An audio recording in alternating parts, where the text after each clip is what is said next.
Tabaglangan tungod kay ang atong oras limited. So karon, ang atong tima ingon na pagtulungan sa krus, timaan sa krus, sugo sa Dios. So kini ngono Korinto 18 imong gigamit. Ang akong pangutana una diha. Kasuyan o sugo? Atong ipirmahan dire, sugo man sa Dios. So, ang suot sa mga apostol, di ba sugo na sa Diyos? Ang akong pangutana, unsa man kanang sugo sa Dios? Ipawali yun. Ipawali. Basahan daw kung naisugo. Kung na kayo mabasa nga gisugo sa pagwali. Ang bersikulo 1:18. Basahan. Kung mabasa na ko, adbitahon mong iya kasyawa. Dili na ako pangutana.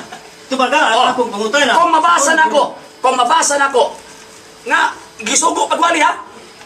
Kung mabasa na ko ang pagsugo pagwali mahitungod sa pagtulunan sa cross, admitahon mo nga pili ka ng debate.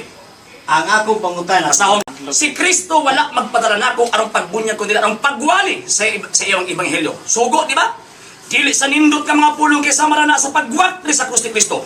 Apan ang pagwali sa krus, nagpabiling binuang alang sa nawala, apan alang natong naluwas, gahom ni sa Diyos. Sugo ba? Sugo!